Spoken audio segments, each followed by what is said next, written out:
thing about these ham fests is you got to go there with some money in pocket.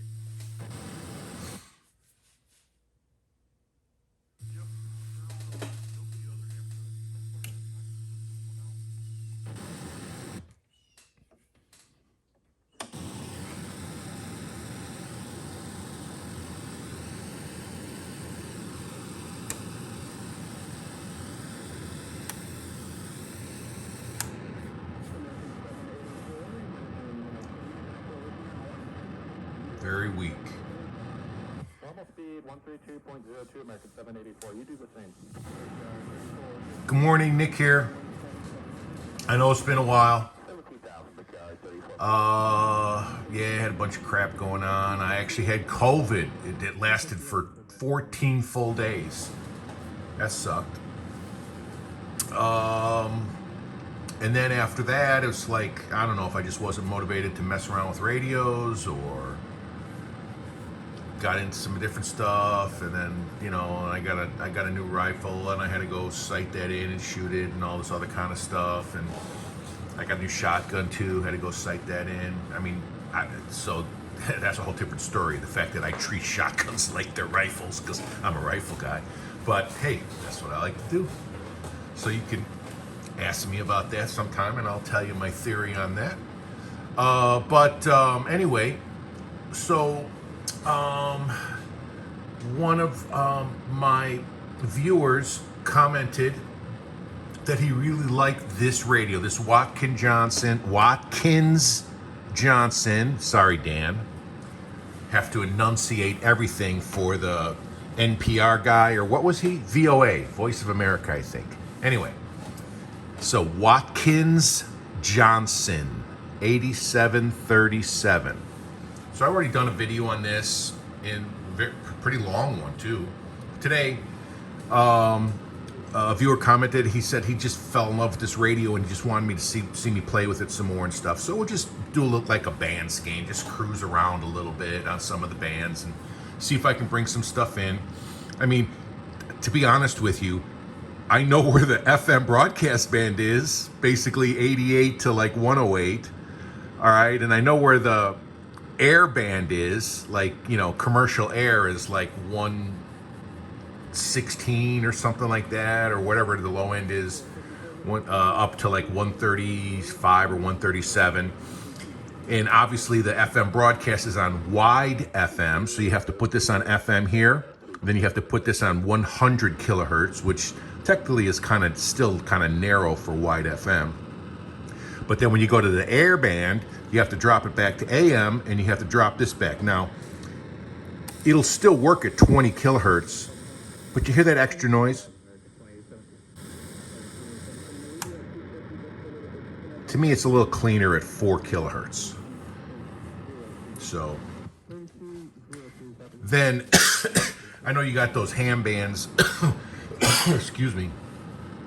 The first one we were listening to at the beginning of the video was like the 440 ham band, or that's what I call it. I really don't know anything about this stuff because remember, I'm not a ham. And I know that stuff is on narrow FM. So FM 20 kilohertz when you're up there, 440, and then there's another one around 140 or 150 or something like that. I'll see if I can tune up there a little bit. Maybe we can find something. And yeah,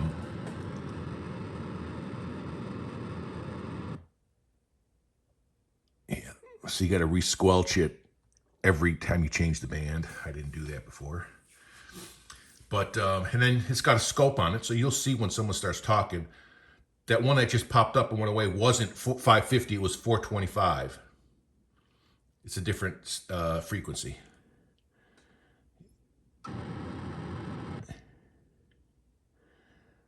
But yeah, you could see when they start talking. Oh, I lost my thought there. We were just talking about. Anyway, it doesn't probably matter.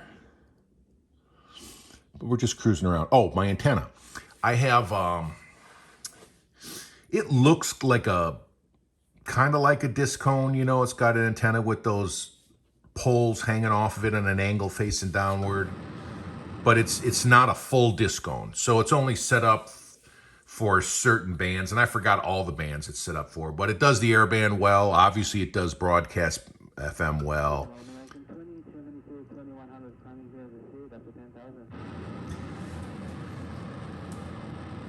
So it works pretty good on all that. That's up in my attic. Works good. You can see on my scope, I took a silver Sharpie and drew a line right in the center, right where the frequency will display. Because if you go back to the first video, you can see all that's adjustable. I can change the span, I can change the center, I can move it, I can change the intensity, I can change all different kinds of stuff. And you can see all that in the first video. And incidentally, you see this like wavy stuff that's like kind of blinking. It's not doing that in real life. That's a discrepancy between the refresh rate and the camera's refresh rate, I guess you'd call it.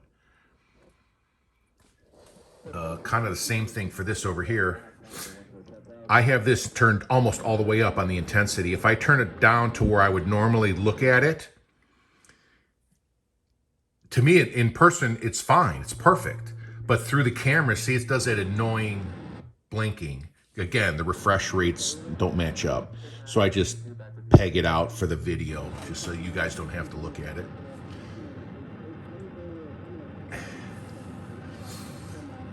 There might be, let's see, is there an intensity on this?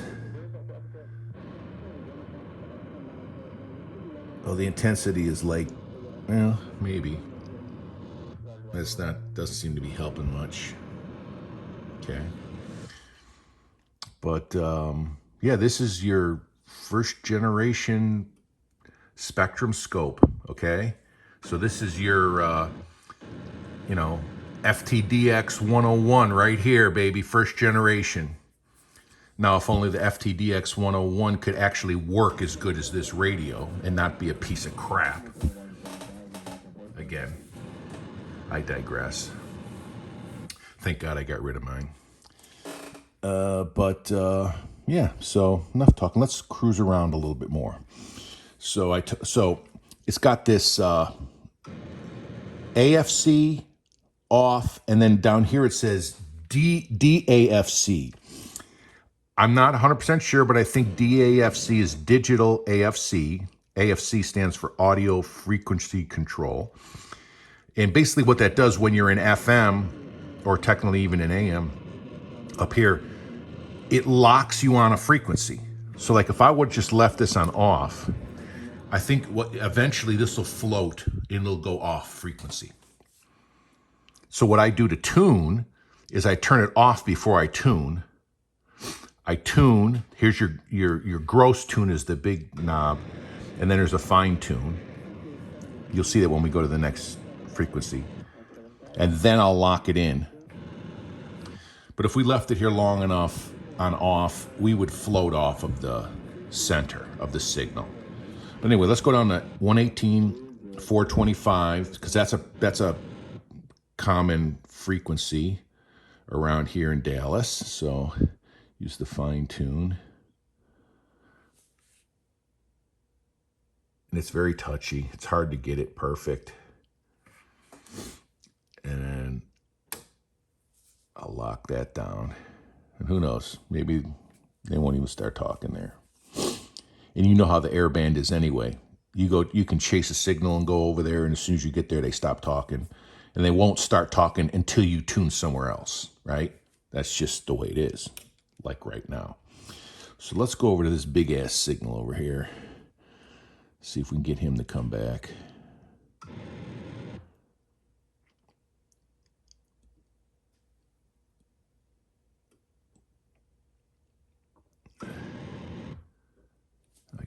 Yeah, that's off. 119, 400.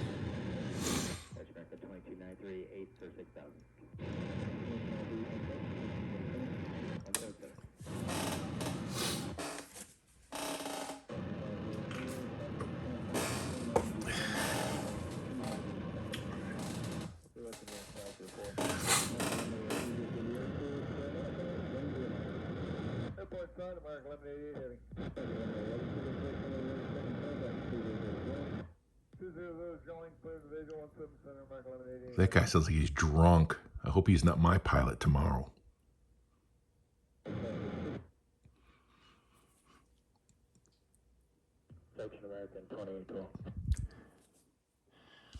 And this apparently this light stays on, which kind of like, I guess that keeps the squelch open, if that's the correct term, so that the tape machines can, in case they start talking again. Because back when they were using these, all the guys, you know, with the white shirts with short sleeves and the thin black ties and the thick horn-rimmed black glasses were running around. You know, they didn't have to sit in front of this thing all day. They could be on the other side of the room and see the light come on, or tape machine would start up and they wouldn't have to worry about running over here and managing it right away.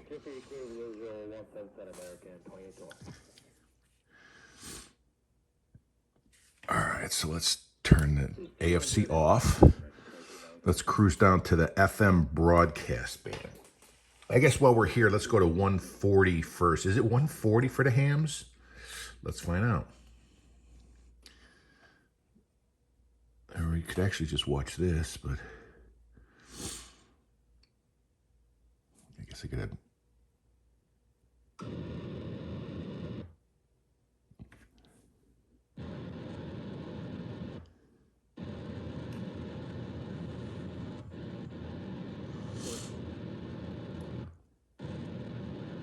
Oh, they're FM, sorry. FM narrow.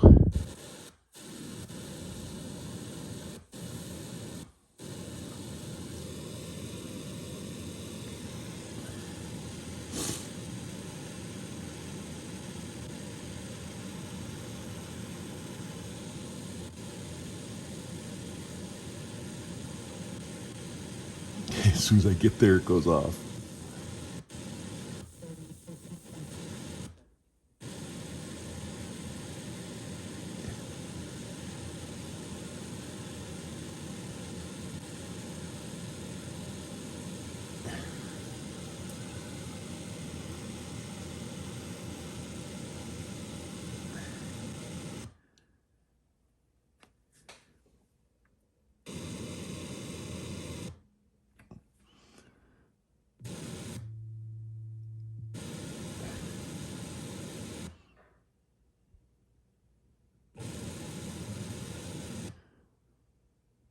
And I think most of this stuff is just digital. That's the way those hams like to communicate, is they think they're being slick by doing all this digital stuff just to tell each other what the temperature is outside. I'm like, damn, dude, just look at your phone, okay?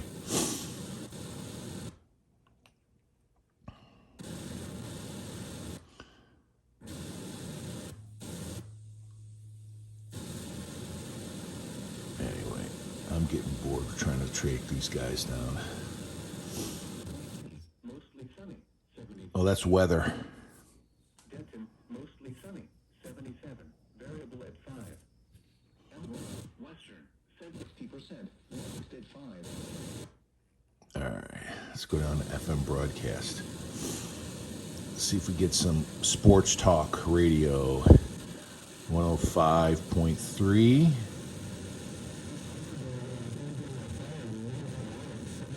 And we have to put it on wide FM. So that's narrow FM. That's wide. See all the signals now?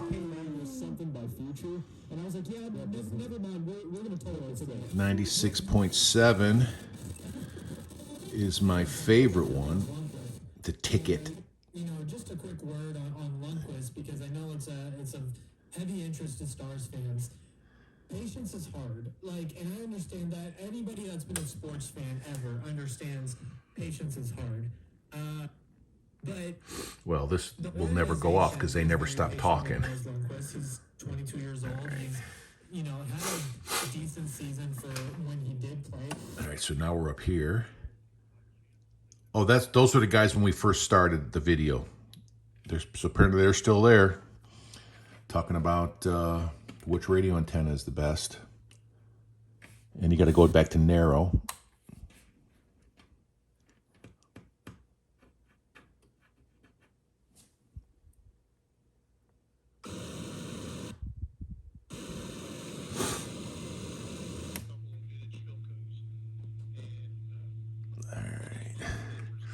Let's go down to the band 1. So this is public radio 90.1 wide FM.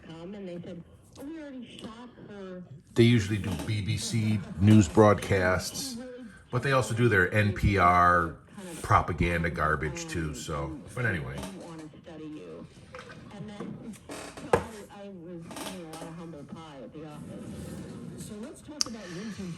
But that's the Watkins Johnson 8737, kind of in a nutshell, just doing a little band scan. So we'll keep this short and we'll cut it off here. And I hope this was helpful to you and enjoyable to you, my viewer who actually requested this a couple weeks ago, and I apologize, I forgot your name, but I remembered your request. So I hope this was helpful and enjoyable. And if anybody else wants to see anything else, let me know. I'll try and accommodate everybody. But I might get motivated to do another band scan maybe later this afternoon for an HF radio, high frequency, instead of VHF or UHF. And we'll do that because I really don't, I haven't gotten any new radios new to me in a long time. So I think I've pretty much exhausted all my comparisons, right? So, anyway, I don't know. But here, my last radio I got was this AEG right here. So there's a bunch of videos on that already. So, but I'll get motivated to do a band scan on something. And we'll kill this. And we'll sign off and say, hey, thanks for hanging out.